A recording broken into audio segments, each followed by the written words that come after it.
AITA for telling my birth siblings to fuck off and leave me alone, and I don't care about their stupid fucking parents. I, 21M, was adopted as an infant. But this wasn't some heartwarming, selfless decision made by a struggling mother who just wanted the best for her baby. No, I was abandoned. I was found in an alleyway, wrapped in nothing, left in a low-visibility area where I could have easily been overlooked. No note, no sign that someone cared about what happened to me. I was discarded like trash. I don't remember any of this, obviously, but it made the news at the time. I've seen the old newspaper clippings. A mystery baby, left for dead.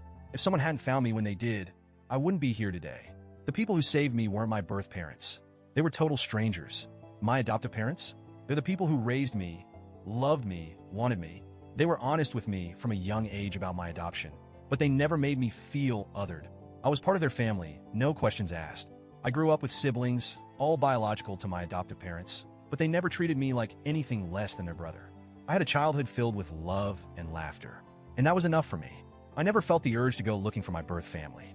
I never had some big identity crisis. The people who abandoned me had made their decision. And honestly, I didn't care why. That was my stance for most of my life. But then a few months ago, something changed. I got engaged.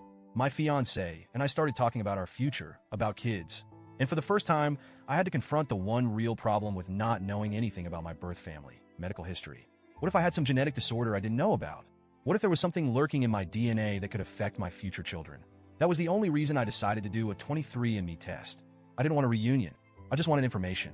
But like an absolute idiot, I didn't realize I had accidentally left the option open for biological relatives to find me.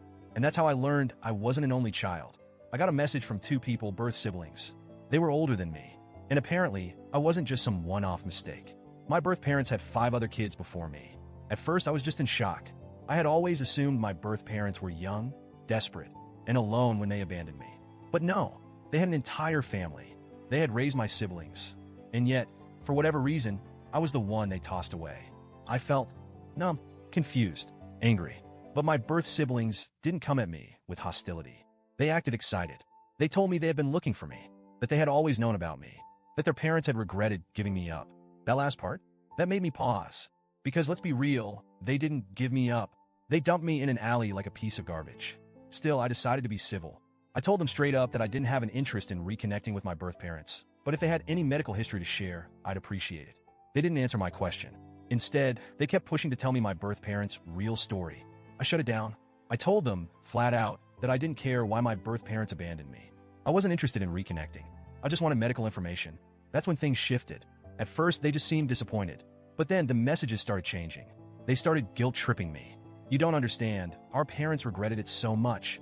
They wanted to come forward, but they were too scared of getting in trouble. They cried for you. You were never forgotten. You owe it to them to at least hear them out.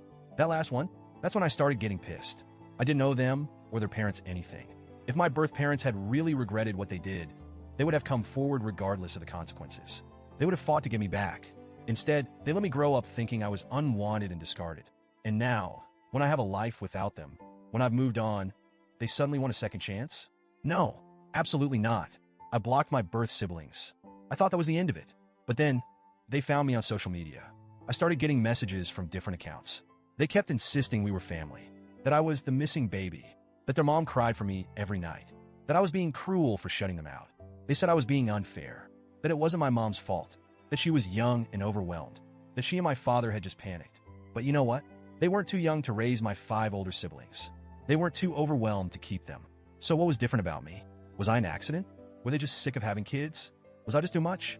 I didn't care about their excuses. I was done. I ignored them. I blocked them again. But they kept making new accounts. This went on for almost 3 months. 3 months of them pushing and pushing, trying to force me to care about people who hadn't cared about me. And eventually I snapped. I sent one final message before deleting everything. FCK off. Leave me alone. I don't care about you or your stupid f***ing parents. And that was apparently too far. They lost their minds.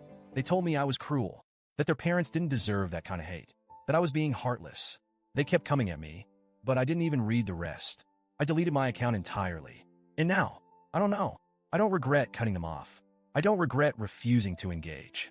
I know I don't owe them anything, but was my final message too harsh? Was it too much?